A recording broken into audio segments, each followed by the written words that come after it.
자, 오늘은 AI 버블 터지나 함께 살펴볼 것이고요. 그럼에도 불구하고 우리가 두려워하지 말아야 될 이유를 또 함께 살펴보도록 하겠습니다. 현재 빅테크들, 아마존, 구글 이런 빅테크들이 AI 지출 대비해서 수익이 기대에 못 미친다는 평가가 나타나면서 미국 증시가 2년 만에 최대 폭락을 보였습니다. 이 폭락은 일간 기준이고요. 지난 2022년 10월 7일 때 나스닥이 마이너스 3.8% 빠졌는데 이번 2024년 7월 24일에 나스닥이 마이너스 3.8% 재차 빠지자 이렇게 최대 폭락이라고 표현을 한 것 같습니다. 이렇게 약세를 보인 배경에서는 테슬라가 2분기 실적이 실망스럽고 자율주행 로보택시 공개가 연기 발표가 되었고요. 그리고 알파벳 같은 경우에서도 2분기 실적이 예상치를 상회했는데 유튜브 광고 수익은 부진하고 현재 AI 투자에 너무 과도하게 지출이 되어서 실망감을 보였다고 합니다. 그러니까 AI에 돈을 많이 쓰는데 현재 수익이 기대에 못 미친다는 평가 때문에 이 상승이 과연 계속될지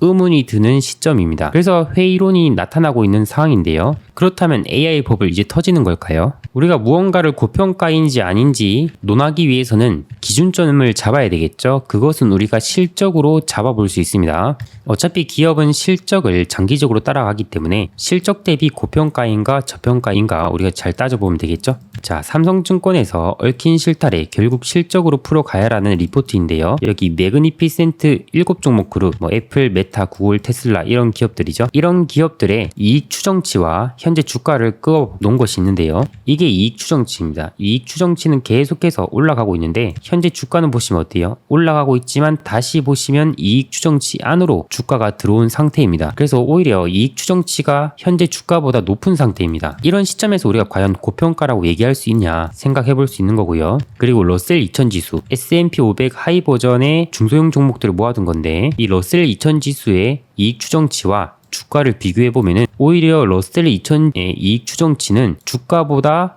더 낮은 상태입니다. 그래서 최근 바닥에서 상승한 러셀 2000 지수가 오히려 더 고평가라고 우리가 생각을 하면 되겠죠. 이렇게 최근 오른 배경에서는 미 대선이 다가오면서 트럼프 우세론이 점쳐지자 러셀 2000 지수가 한 차례 이렇게 또 강세를 보인 배경이라고 보시면 되겠죠. 결국 주가는 실적을 따라가기 때문에 만약에 M7 그룹의 이익 추정치가 계속 올라간다면은 회의론이다 이런 노이즈가 있더라도 장기적으로는 또 이렇게 주가가 따라가겠죠. 반면에 러셀 2000 지수의 이익 추정치가 늘어나지 않는다면 이렇게 미대선 이슈에 상승했다가 또 하락 변동성이 또 클 수 있는 모습을 또 보일 수 있고요. 그리고 우리가 또 고평가인지 판단할 때 PER이라는 또 지표를 활용하죠. 이 PER은 EPS, 즉 주당 순이익분의 주가를 뜻하는 건데 그러니까 이익 대비해서 주가가 현재 너무 높은 거 아니냐 이걸 판단하는 건데요. 이 매그니피센트 7종목의 영업이익률과 PER을 한번 비교해봤는데 과거에서 보면은 이 PER 매그니피센트의 이 PR이 영업이익률보다 더 높았던 적이 있는데 지금은 오히려 영업이익률이 더 높은 상황입니다. PER 대비해서. 그러니까 과거보다 영업마진이 더 늘어나는데 이게 과연 고평가인가? 우리가 이렇게 또 생각을 해볼 수 있죠.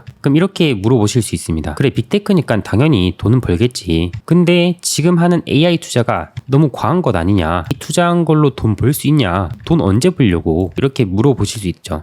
바로 많은 투자자들이 이런 부분에서 회의를 가지는 건데 우리는 이때 필립 피셔의 지혜를 또 활용할 필요가 있습니다. 필립 피셔는 워렌 버핏의 스승으로 불리고 성장주의 아버지라고 또 불리죠. 그래서 필립 피셔는 모토로라로 2500배의 수익을 또 거뒀는데요. 그가 매수할 때는 언제 매수가 가장 좋냐면은 바로 성장하는 기업이 일시적인 문제로 주가가 하락할 때가 매수 기회라고 얘기를 합니다. 이럴 때 주가는 저평가되어 있을 가능성이 높은데 시간이 지나면서 회사가 안정적으로 성장하면 주가는 자연스럽게 올라갈 것이기 때문인데요. 그가 살펴본 성장주들의 특징이 있는데 어떤 특징인지 좀 간략하게 설명을 드린다면 예를 들어서 성장할 것으로 예상되는 기업이 있는데 그게 A라는 신제품을 개발했다고 쳐봅시다. 그렇게 개발 소식에 주가는 한 차례 올라갑니다. 그리고 그게 또 시험 생산을 성공했다는 소식에 또 주가는 한 차례 또 올라가고요. 근데 이런 것들을 대량 생산을 할 때 초기에 항상 문제가 생깁니다. 예상보다 투자 비용이 더 많이 든다든지 대량 생산을 위한 공장을 만들 때 예상보다 좀 늦게 지어진다든지 이런 부분들이 항상 생긴대요. 그래서 정상 가동 전에 난관이 오는 건데 비용은 증가하고 생산 일정은 늦어지는 상황이란 겁니다. 그러다가 정상 가동을 하지만 실적을 까보면 어때요? 비용은 늘어났고 일정은 딜레이 됐으니까 A라는 제품으로 예상했던 이익보다 당연히 낮겠죠. 그러면 경영진이 문제가 있는 것 아니냐 이런 소리까지 나타나게 됩니다. 바로 필리피셔는 이렇게 일시적인 문제가 생겼을 때 그걸로 인해서 주가가 하락할 때가 매수 기회라고 얘기를 합니다. 처음에는 공장 증설할 때 이런 문제들이 있어도 한번 활로를 뚫어놓고 다음 2공장, 3공장을 증설할 때는 이런 문제들이 없이 빨리빨리 되거든요. 그래서 매수를 한다면 오히려 이때가 매수 기회라고 얘기를 하는 거죠. 현재 빅테크들에 대입해서 한번 또 생각을 해본다면은 빅테크들이 현재 AI 개발에 혈안이 돼 있고 누구보다 질 높고 가장 빠르게 AI 서비스를 제시하려고 합니다. 이미 제시된 기업들도 들어있죠. 왜 이렇게 과도하게 투자하면서 서비스를 제시하려고 할까요? 구글이 이제 검색 시장을 먹었듯이 한번 시장을 장악하면 그 장악을 또 뚫기가 쉽지 않기 때문에 이 초기에 다들 경쟁 지위를 갖기 위해서 혈안인 것이죠. 그러다 보니까 대규모 시설로 뭐 데이터 센터나 고성능 반도체가 아주 많이 필요하죠. 그래서 자연스럽게 투자 비용은 증가하게 됩니다. 비용이 증가하니까 어때요? 수익이 감소되어 보이죠. 그러니까 의심이 되고 있다 보니까 이런 비관 때는 또 주가는 또 떨어지겠죠. 이럴 때가 바로 필리피셔 기준에서는 또 저평가 기준이라고 또 생각을 해볼 수가 있겠죠. 그래서 예를 들어서 테슬라 기업 또한 현재 자율주행 로보택시를 공개한다고 했는데 그 일정이 지연이 됐죠. 그 지연이 된 것도 같은 맥락은 아니겠지만 필리피셔가 말한 이제 상업적 초기 생산에서 딜레이 되는 것과 어떻게 보면 유사하죠. 결국 이런 문제가 있더라도 내가 이 기업들이 성장할 것이라고 확신이 든다면은 오히려 이런 비관에서 우리는 매수를 해야 된다는 것입니다. 테슬라가 당장 로보택시 상업화가 안 돼서 그렇지 기술력은 현재 중국이 따라잡을 수가 없는 상태죠. 그리고 과거 전기차 시장을 가장 먼저 장악했던 곳도 테슬라이고 그렇기 때문에 이럴 때는 이 종목이 흘러온 역사와 현재 나타난 비관이 성장하는 과정에서 나타나는 비관이라면 우리가 두려워할 이유는 없지 않나 개인적으로 생각을 합니다. 그리고 현재 시점에서는 11월에 미국 대선이 있다 보니까 대선 불확실성이 나타난 시기입니다. 그러다 보니까 8, 9월 달에서는 증시가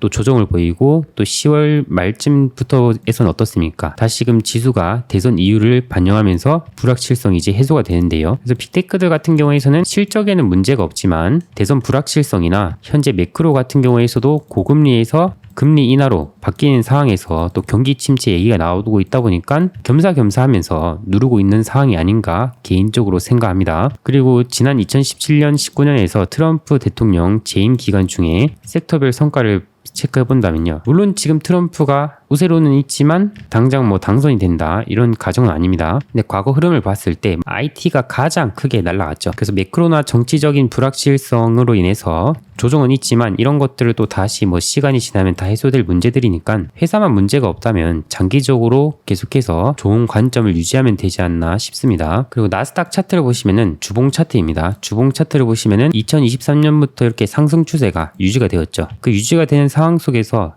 주가를 보시면 이렇게 상승했다가 20주선을 이탈했다가 다시 회복하고 20주선을 이탈했다가 다시 회복하는 이런 추세 흐름을 그려왔습니다. 이번에서도 약간 그런 조정, 정상적인 추세 되돌림 위치에 있는 그런 상황이라고 우리가 체크해보면 되겠고요. 물론 우리가 재수 없으면은 이렇게 이 추세가 다시 이탈되는 상황이 만날 수도 있겠죠. 이렇게 2022년처럼 또 빠지는 상황이 올지는 모릅니다. 근데 이렇게 온다면은 둘도 없는 기회가 아닌가 싶습니다. 왜냐하면 빅테크들도 이제 이익 추정치가 계속 오르고 있는데 주가는 더 빠진다. 오히려 더 싸게 살 수 있는 기회라고 우리가 생각하면 되겠죠. 그래서 장기로 보는 사람들은 편안하게 생각하시면 됩니다. 오늘은 AI 버블 터지나 팩트 체크를 한번 해보고 그리고 우리가 두려워하지 말아야 될 이유를 함께 생각을 해봤는데요. 영상이 도움이 되셨다면 좋아요, 구독 한번 눌러주시고 하단에 댓글 한번 남겨주시면 운영하는 데 큰 힘이 됩니다. 그러면 오늘은 여기서 마감하도록 하겠습니다. 감사합니다.